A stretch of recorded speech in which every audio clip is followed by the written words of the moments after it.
I'll start with a beautiful story that I heard from the Baal HaMaisa last night. Came to my house, a gentleman by the name of Mr. Harel from from Be'er Sheva, and he's set up some kind of a Maisa that to help Jewish girls who somehow or other got caught up with Arabs, Arab villages. Unfortunately, it's a problem, and then some of them are there willingly, and some of them are there not so willingly after a while, and they can't get out. So he set up I said, thank you very much, to try and help them. So he tells me his personal story. He has a daughter who ran off with an Arab, and for 20 years he tried everything possible to get her back, and with no success. And he was very broken about it, and he tried speaking to many Rabbanim, trying to get all kinds of scholars. He did everything he could. Now he's in touch with a Lubavitcher Shliach in Be'er Sheva by the name of Gurelik, Solomon Gurelik, I think his name is. And the Shliach kept telling him that he needs to go to the Rebbe. That's the only solution. He has to go to the Rebbe. And he said that he doesn't leave Eretz Yisrael, in principle, and therefore he can't go. And the Shliach kept telling him that he has to go, he has to go, he has to go. Anyway, the end was that he was Matir Neder. He made a Torah Nedarim about his minute not to leave Eretz Yisrael, his woman not to leave Eretz Yisrael. And he went. So he came to the oil, and he said he knew exactly the knock before he goes in, and he came in and became very emotional. And he said, in his own words, he said to the Rebbe, he said, Rebbe, you must help me. I have tried everything, I've seen everybody, I've done everything, nothing worked. You have to help me. You have to help me. No other way. And I want a sign today that it's going to work. And I can't have no patience. I've been in this already for 20 years. My patience has run out. I need a sign today that the matter is going to get sorted. And he took out his settle that he prepared, and he tore it up, and he put it in the oil, and he walked out backwards. He knew exactly what he has to do. And as he walks out of the oil, somebody, couldn't see who it was, grabbed hold of him, like in an embrace. And before he had a chance to realize what was going on, the person told him, everything that you asked for is going to be fulfilled. And he took a look, and this was somebody from Be'er Sheva that he knew. And he said the chances of this person being, it was early in the morning, the chances of this person being in the oil, just the time that he was by the oil, and the words that he chose to say, he Parshas felt that the Rebbe speaking to him through this person, until he asked for a sign, he wants it today. Everything you asked for is going to be fulfilled. Anyway, he was quite inspired by what happened. Went back to Eretz Yisrael. When he came to the airport, I didn't understand exactly how the story meant, but he had some kind of a system where he reached out to his children if somebody's available to pick him up from the airport. So two of his sons, who normally would have responded, were in the army. They were on the front, so they couldn't respond. But his daughter responded, and she said, "I'll come pick you up." I said to him, "You've been in touch with her?" He said, "Yeah, I've been in touch with her the whole time. I never lost any contact." And she said she's coming to pick him up. Very good. Anyway, she came to pick him up. He gets in the car. A few minutes into the drive, she says, "I have to tell you something. I've gotten out. I've gotten out with 5 of my 8 children I've taken with me. And the matter is at least as far as that is concerned, she's, and he tells me the story is a lot more complicated than that. What they have to do for her, what they do for the children. He says the children all have an Arab mentality. They grew up in an Arab village, and it's a whole process, and it's not so Parshas. Turns out that when his daughter was, when she left, she was actually pregnant. She didn't know she was pregnant. She gave birth to a boy. She was in Ukraine by a shliach, and she gave birth to a boy in the bris, and the shliach was a sandik.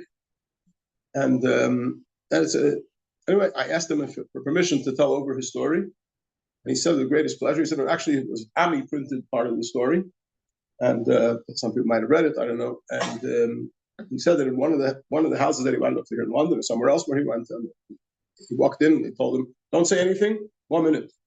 And he went and they found the Ami and they showed him, "This is you, right?" You never know. The Eibishter can allemal helfen. That's the story. The Chodesh Adar, Yishanichnas Adar Marben B'Simcha.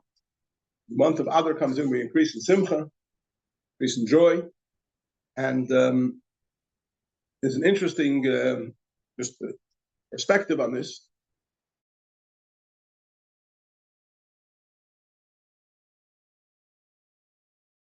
This before, I think it's quite. The Shiur HaKadosh says that even though Hashem's name doesn't appear in the Megillah, as we all know that Hashem's name doesn't appear in the Megillah, but in Masechta Megillah it does appear. So where does it appear in Masechta Megillah? First Mishnah, Masechta Megillah, is Megillah Nikras b'Yud Aleph, b'Yud Beis, b'Yud Gimel, b'Yud Dal, b'Tesvav, b'Pachas, b'Yoser. The Megillah can be read certain situations in the 11th of Adar, the 12th of Adar, the 13th of Adar, the 14th of Adar, the 15th of Adar, no earlier, no later. That's the first Mishnah. And the Mishnah explains how it works out, that it's possible it should be read on the 11th, how it's possible on the 12th, how it's possible on the 13th, 14th, and the 15th. Those are the easy ones, 14th. So, says the Shiur that Yud Aleph, 11, is the Vav K of Hashem's name. Vav and Hey. Vav is 6, Hey is 5. Together makes 11. And Tezvav is the Yud K of Hashem's name. Tezvav is 15. Yud K is 10, Hey is 5, so that's 15. So Megillah Nekras, b'Yud Aleph, b'Yud Beis, b'Yud Gimel, b'Yud Dal, Tezvav, b'Pachas, b'Yoser is Yud K Vav K. So right away in the beginning of Masechta Megillah, you have the Eibishter's name, making up for the fact that in the Megillah you don't have the Eibishter's name. That's what the Shiur HaKadosh says. So the obvious question is, the Eibishter's name is Yud K Vav K. First Yud K and then Vav K. The Mishnah starts Megillah Nekras b'Yud Aleph. Yud Aleph is Vav K. And Tezvav, at the end of the list, is Yud K. Well, it's not Yud K Vav K, it's Vav K Yud K. Hashem's name is not Vav K Yud K, Hashem's name is Yud K Vav K. So if it's the way the Shiur explains it, it should have been the other way around. The Mishnah should have said Megillah Nekras b'Tezvav, b'Yud Aleph, b'Yud Gimel, b'Yud Beis, b'Yud Aleph. Then we would have Yud K Vav K. So the simple answer is, the Purim-dik answer, everybody would say, is it's upside down, right? So the Eibishter's name upside down, Purim is upside down. The Eibishter's name upside down is Vav K Yud K. However, it's not a joke. It has to, if that's the answer, there must be meaning to it. So the answer is that we know the Gemara says that when the Torah was given, the Almighty, as if it were, compelled Yidden to receive the Torah. Kafaleim harki gigas, he put the mountain over them like a barrel, and he compelled them to receive the Torah. Which for this reason, the Gemara says, that it's very questionable the validity of the Kabbalah Torah of Yidden and Matan Torah could be challenged in a court of law, because if you're forced into a contract, it's not so clear when the contract has validity. And Yidden were compelled to receive the Torah. They put the mountain over them like a barrel, whatever that means. They imposed it on them. Great revelations, according to Chassidus, whatever it is, but it came from above. And that's the way the Torah was given. It says, later in the story of Purim, Yidden accepted the Torah willingly and joyously and enthusiastically. Therefore, any challenges that could have been to the validity of Kabbalah Torah, once the story of Purim took place, there's no longer any challenges. Now the Yidden accepted the Torah willingly, and that reveals that retroactively that when they accepted the Torah originally, it was also willingly, and everything is beside. So basically, what's the difference between Shavuos and Purim? Shavuos is the Torah was given to us, imposed from above to below. So when we talk about Panim, the Panim Diber Hashem Yimachem, that by Har Sinai Hashem spoke to us face to face. So there, the name of Hashem is Yud K Vav K, from above to below. Start from the top and you work your way down to the bottom. It starts from Yud K and then goes Vav K. But Purim was Kimu v'Kiblu HaYehudim. The Yidden accepted the Torah from below to above. They accepted the Torah not because it was imposed on them, but because they were excited about it. They realized what a privilege it is to have the Torah. They realized how exciting it is and how thrilling it is to connect to Hashem through His beautiful Torah, beautiful mitzvahs. So they accepted the Torah from below to above. That is, so the Shem of Purim is Milmata L'mayla, first Vav K and then Yud K, from the bottom up. So that's the idea of Mishanichnas Adar Marben B'Simcha. Adar and Purim represent accepting the Torah with Simcha.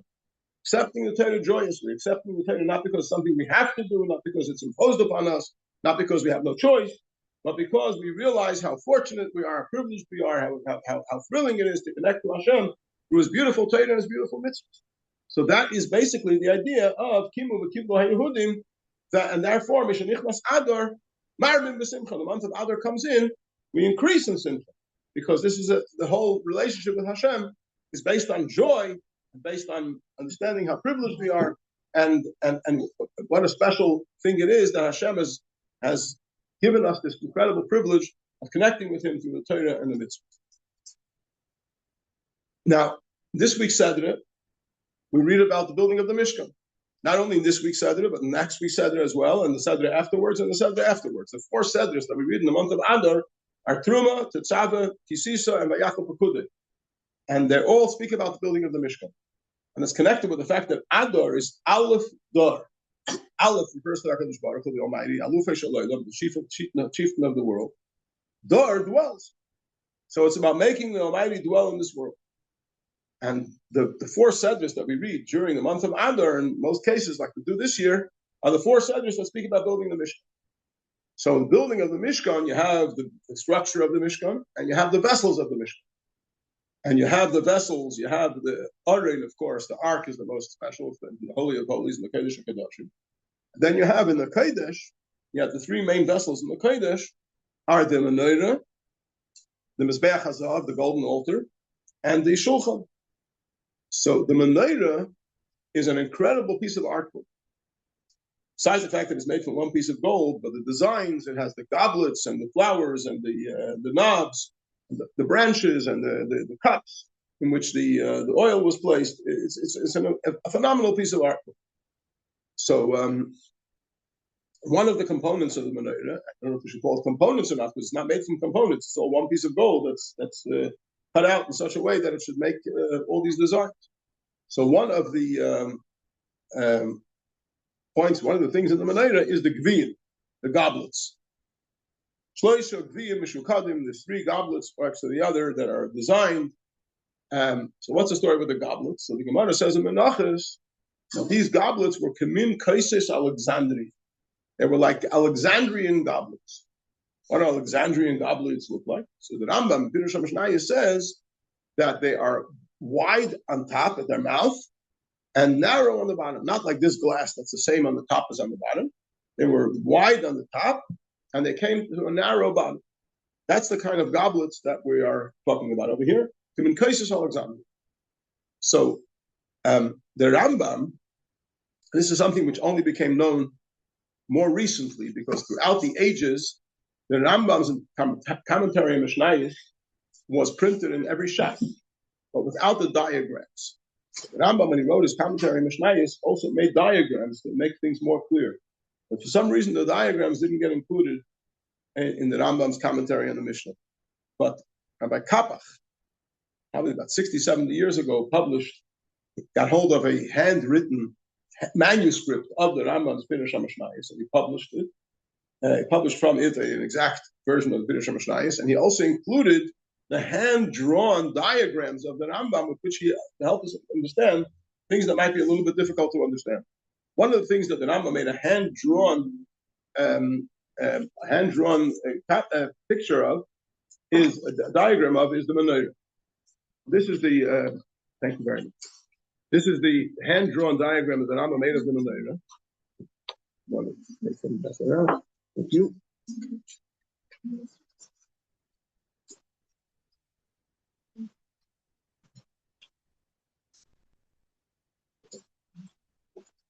So you'll notice, look at the diagram. If you look at the diagram, you'll notice something very interesting. Mrs. Simon, can you make one available for the people on the, that's a little complicated?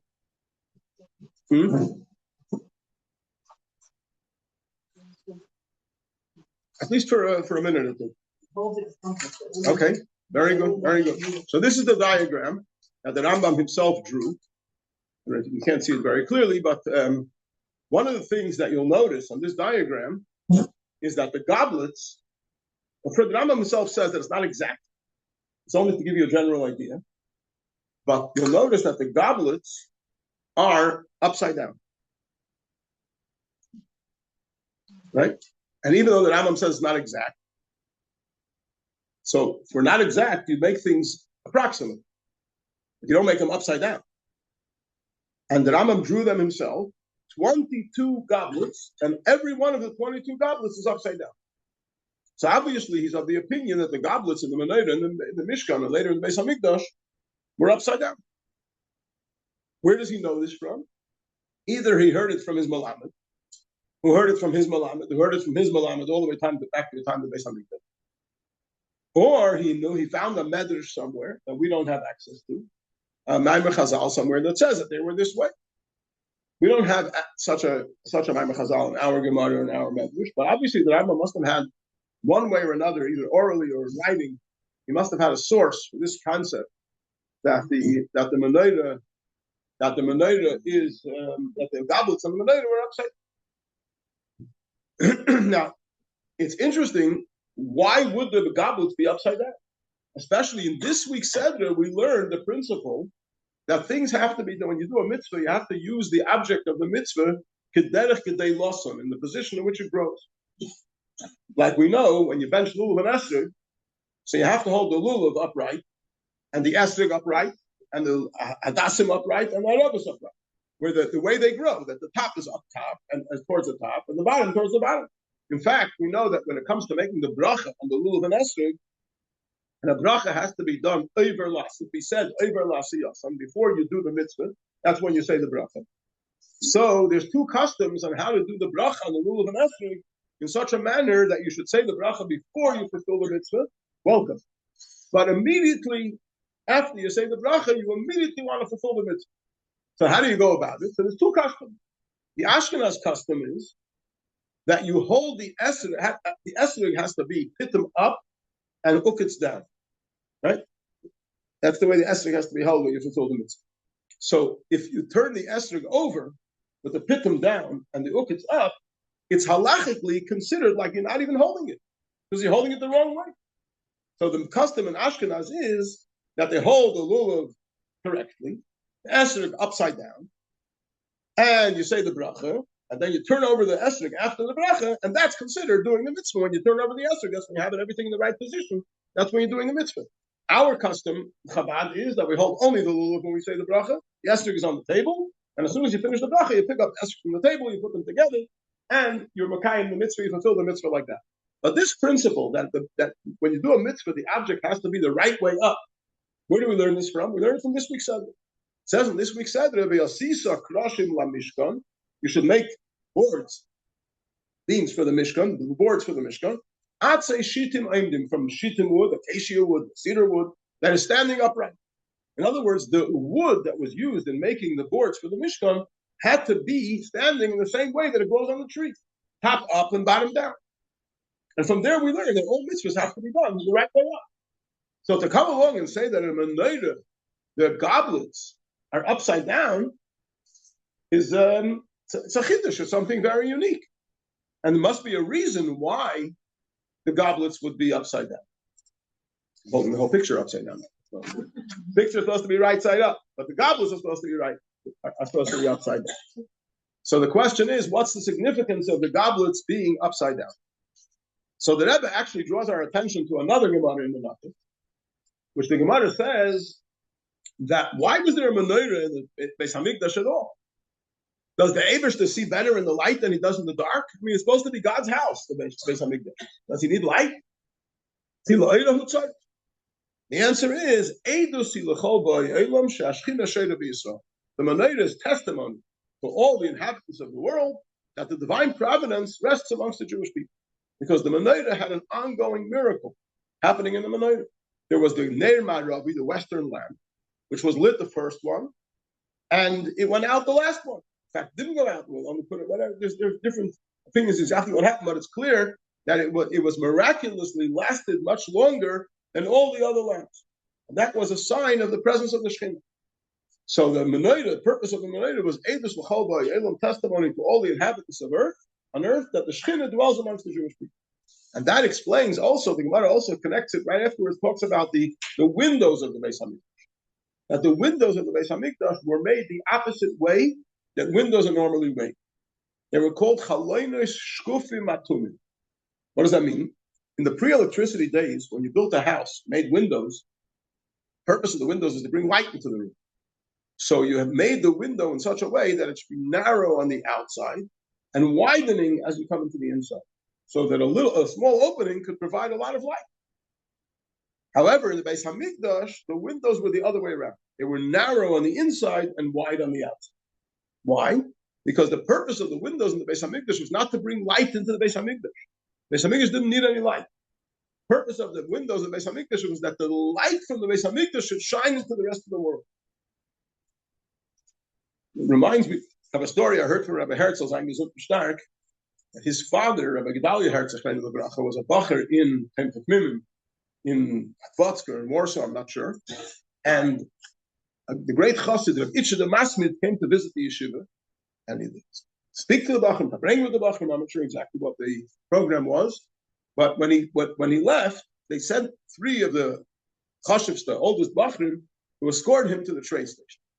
And Rabbi Herz's father, Rabbi Gedalia Herz, was one of the bachrim who was chosen to escort the Itche the Masmid to the train station. They got to the train station in Warsaw. And the train station in Warsaw, we're talking here in the 1920s, probably the 1930s.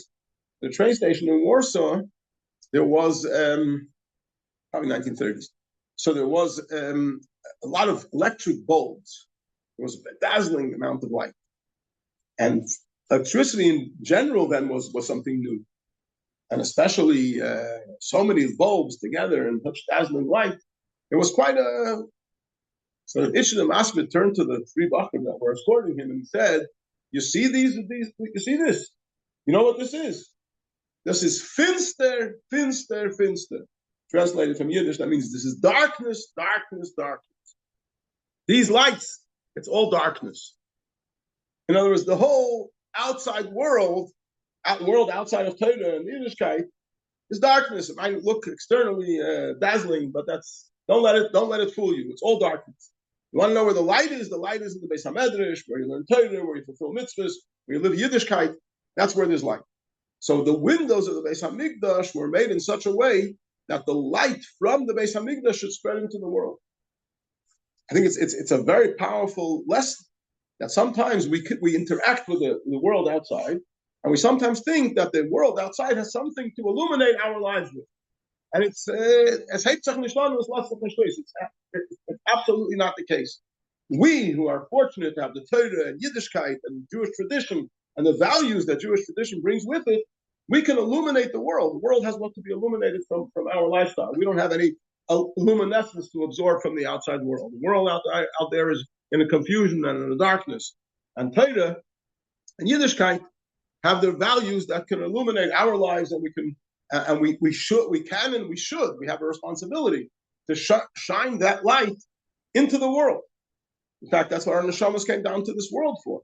To bring the light of Torah and Yiddishkeit into the world. We mentioned before about Aleph Dor. The Adar is Aleph Dor, that the Almighty, who is Alufei Shalom, should make this world a dwelling place for Hashem. That's what we came to this world for. So to take the light that's in the Beis Hamikdash and to spread it. So if that's the case, perhaps that can explain why the goblets in the Menorah were upside down. Because a cup, what's a cup for? A cup is to contain liquid. For that you have containers, you have barrels. A cup is to drink from and to pour from. So the question is, it says in Sfarim that the cups of the Menorah represented the Galgalim, the heavenly orbits that absorb the heavenly energy and share it with the world. So the idea is that the whole purpose why they absorb the heavenly energy is to share it, to pour it down into the world.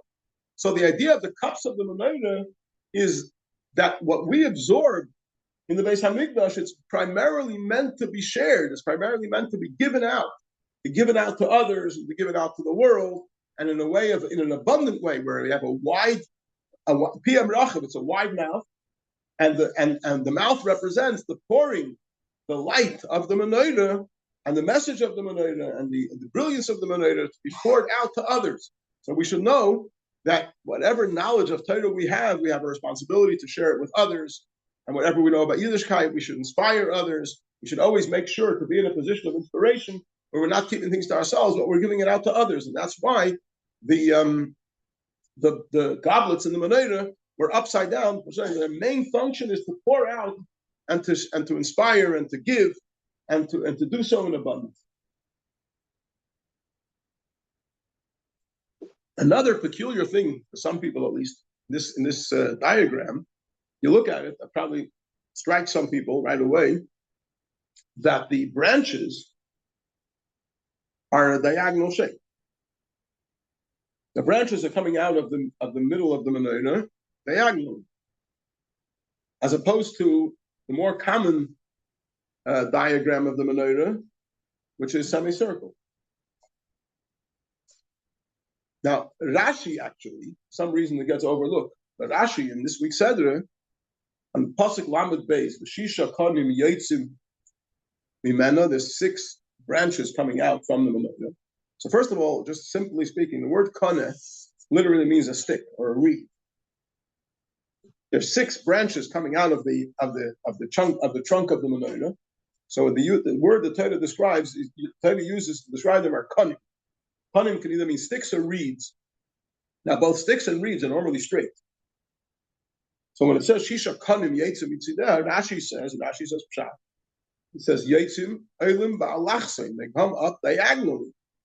So the branches of the menorah come up diagonally from the trunk of the menorah, as you see here in this picture of the Rambam.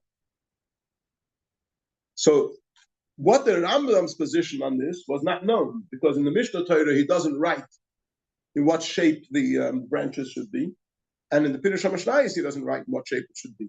But once we have the handwritten diagram of the Rambam, hand-drawn diagram of the Rambam, we know what the Rambam's opinion is. That the branches, just like Rashi says, came diagonally from the trunk of the menorah. And the Rambam's son, Rabbi Avram ben Harambam, writes in his commentary, he says that the branches were diagonal, as my father drew in his diagram, and not the way others drew. So it's the Rishonim are quite emphatic about the fact that the branches of the menorah came out of the trunk of the menorah diagonally. So the question is, where does the idea of the round menorah come from? And the answer is a very sad one.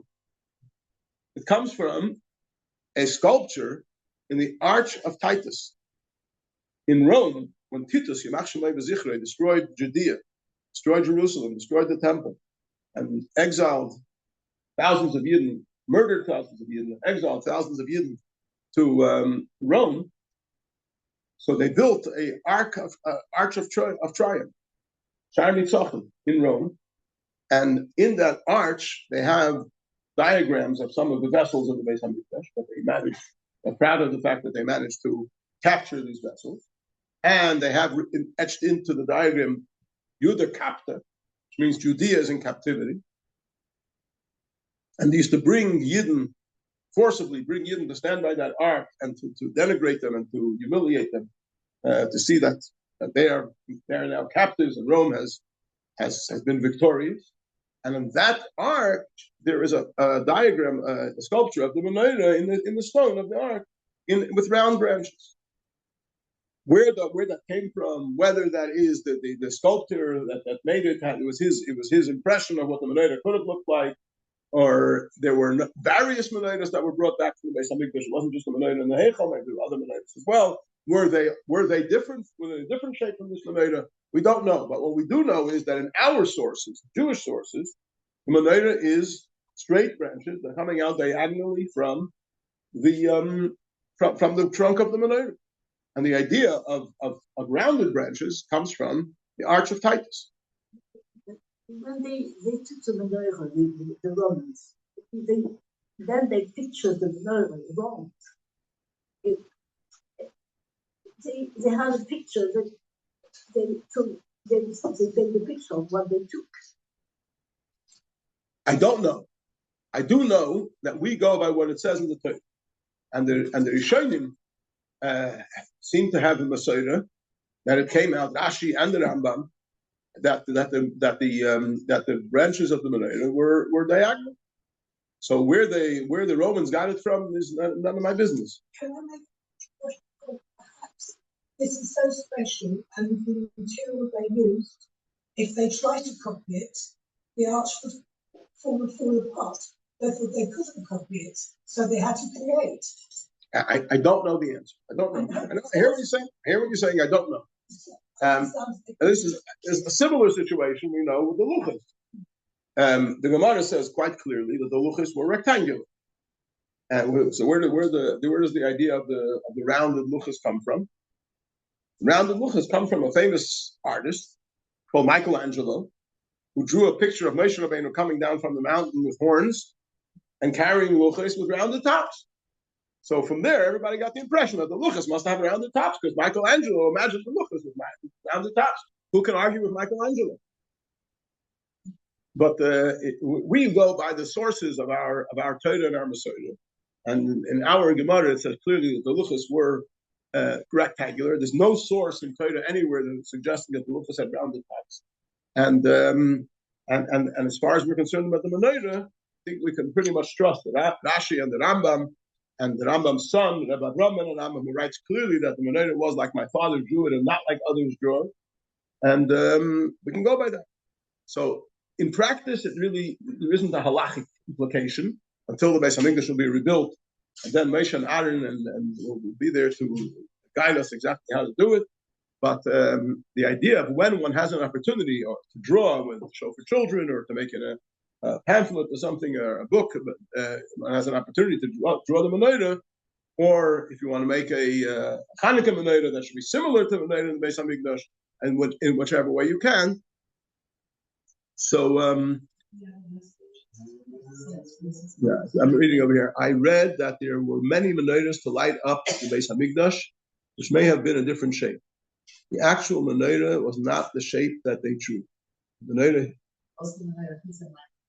menorah wasn't hidden like the Aron. The Aron, it says, is one of the things that was hidden. The menorah was not one of the things that was hidden. They clearly, the menorah was in the Heichal. They lit the menorah up until the end. It makes sense that the Romans would have taken the menorah in captivity, but we don't know if they took many menorahs or they just had their own image of how to draw it. There could be many explanations, but the fact that the menorah in the Beis Hamikdash that was used to light was with diagonal, that we can rely on the Rishonim that say so clearly. I've also heard from others. I don't really understand too much about this. That as far as the architectural thing is concerned, that if you made it, gold is so heavy that if you made it round, it probably would sag. You probably have to make it straight just for practical purposes to keep it from sagging. And I cannot vouch for that. I don't really understand the physics of gold too much. What are the goblets? The upside down goblets, were they open like the normal goblets, or was it one complete piece of gold? I would imagine that they were open. You cannot see from the picture of the Rambam one way or another. It's just a general idea. But I can't. I don't have the information to answer that question in a definitive way. Okay, we're going to move on to Tanya, unless there's any questions on what we learned until now. When they raise on the house, you just say, "Oh, that's square open." Why do some of in some shores they have the Michelangelo image? They have in the text. Whoever designed, though, the question is why in some shuls do they have the Michelangelo image of Lucas? The answer is whoever designed them was more influenced by Michelangelo than by the Talmud.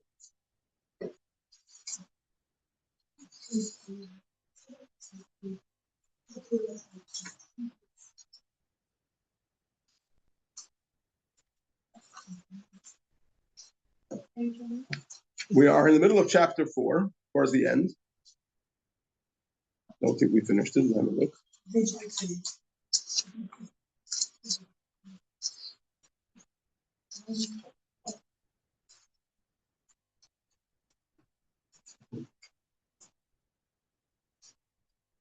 Yeah. I think we're up to on page Tes, which corresponds to 18 in numbers on the bottom of the page. by the beginning of the line, right in the middle of the page, the line begins v'afsha hatoyv. Page Tess, 18 on the bottom of the page. And there's a line that starts v'afsha hatoyv. 11 lines from the top. Thank you. So we learned last week that in the Torah we have the essence of the Almighty. Hashem and His wisdom are one, and the Torah is the essence. Anon nafshi ksavis yahavos. Hashem says, "I take my very essence, I write it into the Torah, and I've given it over to you." In fact, in Tanya, he quotes from the Zohar, pasuk in this week's Seder that brings out this concept. This week's Seder starts with the words "V'yikhu li Terumah." Take for me Terumah. Terumah means a separation, separate from your belongings for some funds for the Mishkan. But the Zohar says that the word Terumah has the letters Torah with an additional mem. So it means the Torah that was given in 40 days. And the Zohar says that it should have said, V'yikhu li, take me, u'terumah, and terumah. But the implication is that when you're taking the Torah, Hashem says you're taking me. Yikhu li terumah. When you take the Torah, which was given in 40 days, you're taking me. So the Zohar says if that's the case, it should have said, V'yikhu li u'terumah. Should have taken me and the Torah. The reason it doesn't say and is because Mishum de Kulachad, because Hashem and the Torah are absolutely one. There's no place to put an and in between. So that is also alluded to in this week's Seder. But the principle that we're learning about is that Hashem and His wisdom are one, and therefore the Torah is one with Hashem Himself. Therefore, when a Jew studies Torah, he's connecting with the essence of the Almighty. And when a Jew performs a mitzvah, which is the will of Hashem, Hashem and His will are one. So when you perform a mitzvah, you're connecting with the essence of the Almighty. And this, he says, is the reason why the Mishnah says that one opportunity to study Torah and fulfill mitzvahs in this world is greater than all of the world to come. Although when it comes to the pleasure, the Mishnah says that the pleasure in the world to come, in even 1 hour, 1 moment of the world to come, is greater than all of this world. And that Tzemach Tzedek in Derech Mitzvah actually expresses it in a very illustrated way. He says that imagine if a person would live 1,000 years and be a melech hamlachim, be a king of kings, and not be lacking anything. He would live a life of absolute pleasure, no hardships, no difficulties at all. For 1,000 years, he would have only pleasure.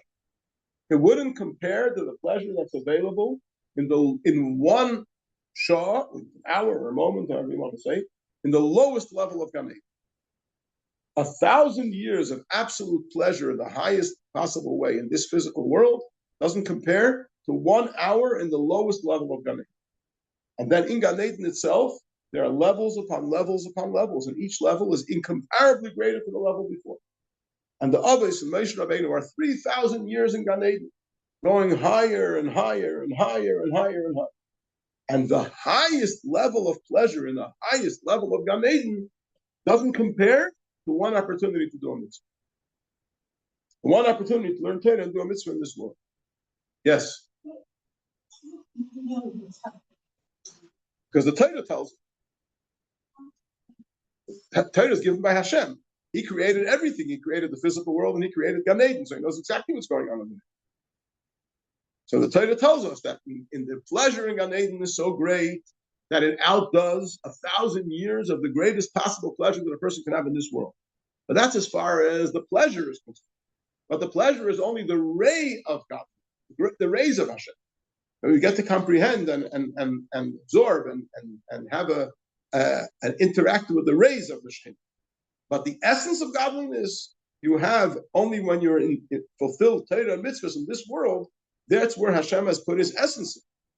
In Gan Eden, it's only the rays of the Shem. That's what the Alter Rebbe explains the Mishnah in Pirkei Avos that says, "Al tiyu ka'avodim ha'mishamshim b'sarav al manaseh kabel pras."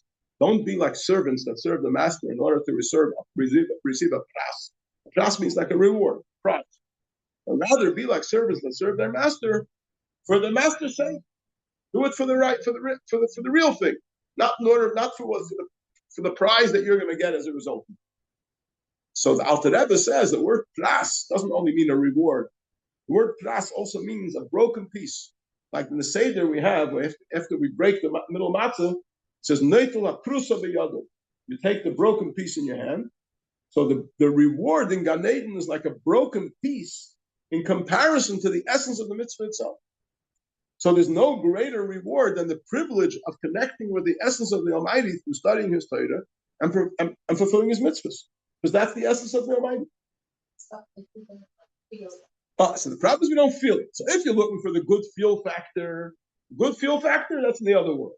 So if a person thinks that he can get good feelings by the luxuries and pleasures of this world, so it's counterfeit, because the real pleasures are in the other world. But that's if you're looking for the good feel factor. But if you're looking for the real thing, not for the good feel factor, but actually having the real thing, the essence of Hashem is available only through Torah and mitzvahs in this world. Because Hashem has put Himself into the Torah and He's put Himself into His mitzvahs. They are His wisdom, which is one with Him, and His will, which is one with Him. So, considering that, once we understand what was explained in this chapter, how the Torah, which is the wisdom of Hashem, is one with Hashem Himself, and mitzvahs, which are the will of Hashem, is one with Hashem Himself, and that's why we said that the three garments of thought, speech, and deed of Torah mitzvahs are infinitely greater than the experience of the neshama in understanding and comprehending and feeling and having an emotional relationship with the Almighty. Because that is all my comprehension, my feelings. While Torah and mitzvahs is Hashem Himself, it's His wisdom and His will.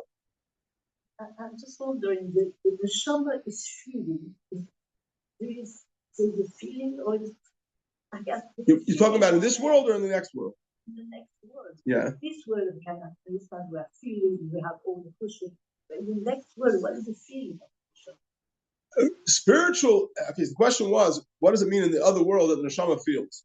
Spiritual entities also have understanding and feeling. Eliyahu Navi said, "Chai Hashem asher amadati lefan." I swear by the name of Hashem before whom I stood, in the past tense. And our sages explain that refers to the neshama before it came down to this world, stood before the Almighty, and standing is bittul, is complete subservience and self-nullification to the Almighty, which is expressed through loving Hashem and fearing Hashem. The neshamas in Gan Eden experience a great love and fear of Hashem, but they don't experience doing physical mitzvahs because they don't have access to that in Gan Eden. When it comes down to this world, neshama has the opportunity to do physical mitzvahs, which that is the will of Hashem, and the will of Hashem is one with Hashem Himself. And when we study Torah, the way it's packaged in this world, we're connecting with the essence of Hashem that's been given over to us. And the word Anoichi, the first word in Aseres HaDibros, as I mentioned before, is in Rosh Tevis, Anon Nafshi Ksavis Yehovis. Hashem says, I've taken my very essence, I've written it into the Torah, and I've given it over to you. So through Torah mitzvahs, we connect with the essence of Hashem. Now the question is, when I open the Torah, what does it talk about? It talks about if an ox gored a cow, who has to pay for the damages? Two people are arguing over a garment. This one says, I found it. This one says, I found it. This one says, it's mine. This one says, it's mine. How do you work out who it belongs to? So that's the essence of God. Even a Mishnah that talks about whether the fruits that grow on a tree, you have to make Beta Priya 8. And fruits that grow from the ground, you make Beta Priya Adama.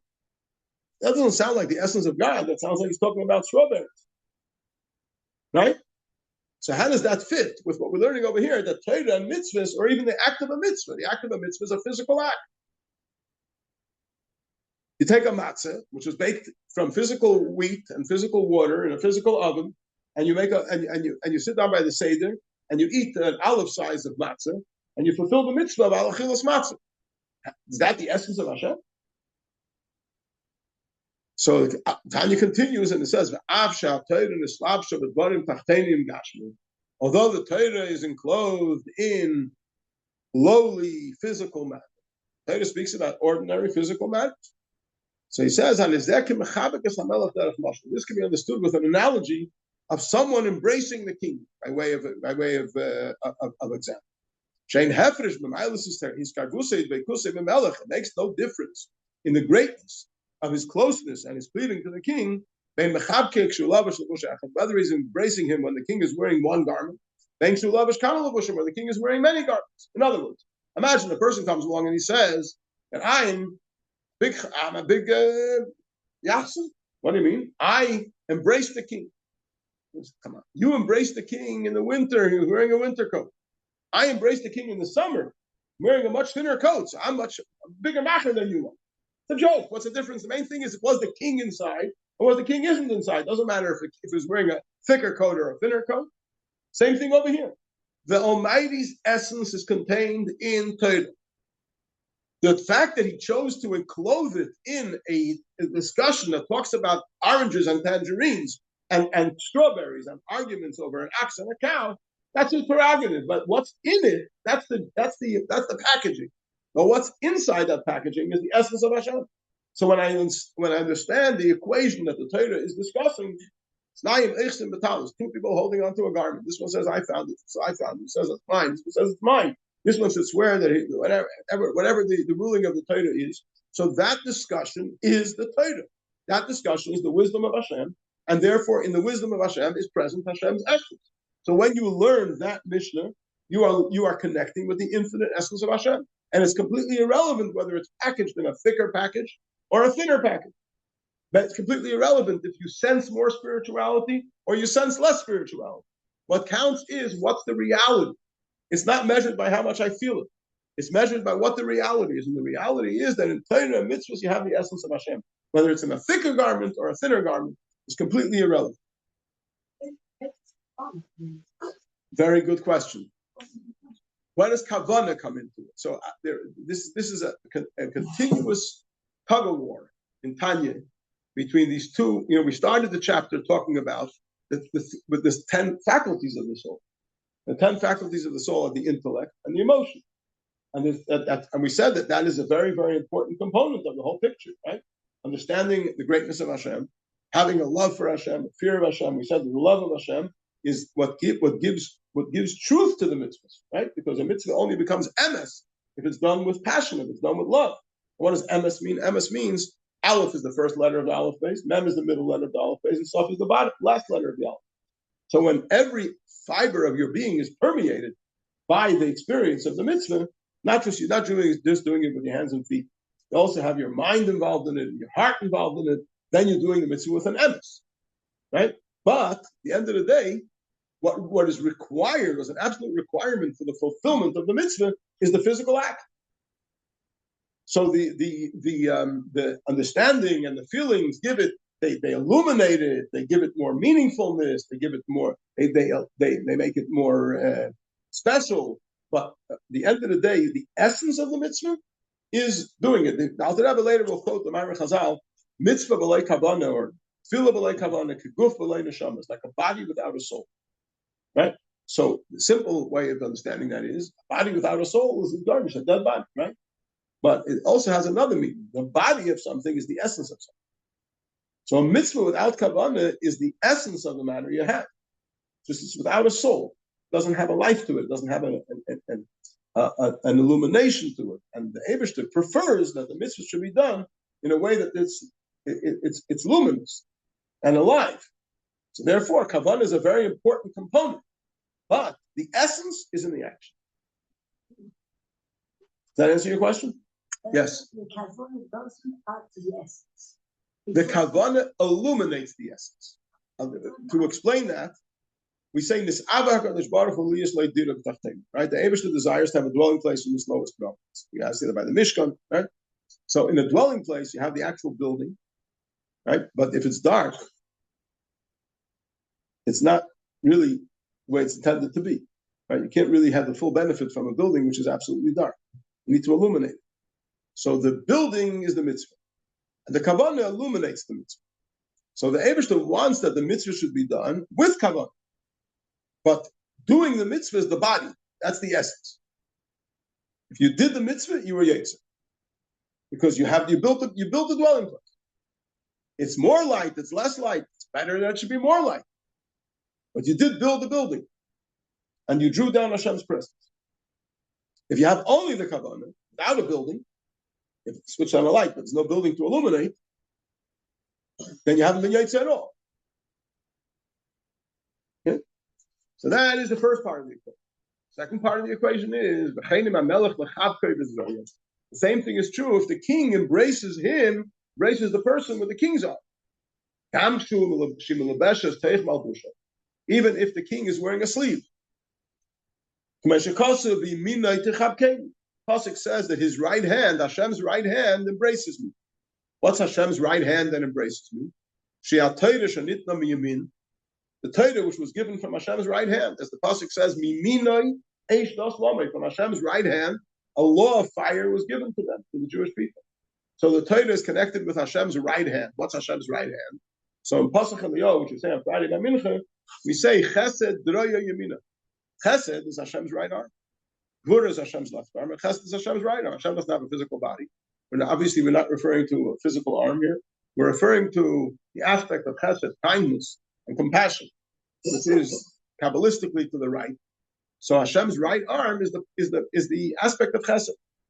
This refers to the Torah which was given from Hashem's right arm, which is the aspect of kindness, and compared to water, as we learned earlier in this chapter, that the Torah is compared to water. Water comes from a high place to a low place and remains exactly the same. And that's the same idea of Chesed. Kindness is coming from the giver to the recipient, from the high place to the low place. So the Torah, which is Mimina, which is Hashem's right arm, Tichabkeni, embraces me. So when I learn Torah and fulfill a mitzvah, there's a double relationship, and especially in the learning of Torah, as we're going to learn in the next chapter, there's a double relationship with Hashem. First of all, I am embracing Hashem, and Hashem is embracing me.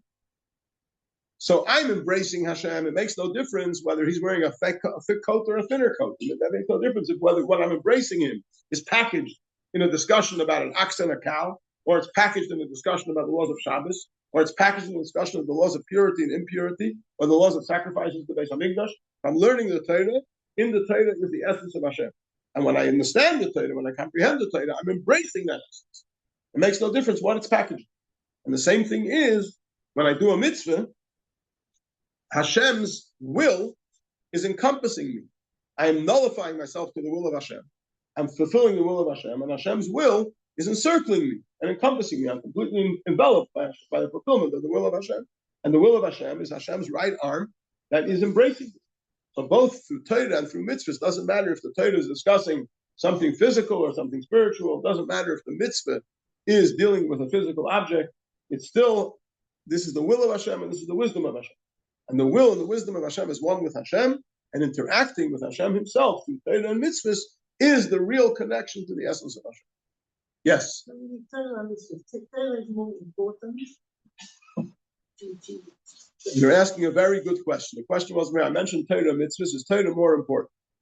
So there are two apparently contradictory Mamarei Chazal, which which can confuse us very successfully. One Mamarei Chazal is that if a person is in the middle of learning Torah and he's called upon to do a mitzvah,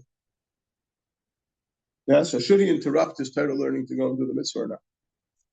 So it says that if it's efsher la'asayisah yedei achedim, if there are other people that can do the mitzvah in his place, he doesn't have to necessarily do the mitzvah. Somebody else can do it as well. Somebody who's not studying Torah not to go and do the mitzvah. So he shouldn't interrupt his Torah study to go and do the mitzvah.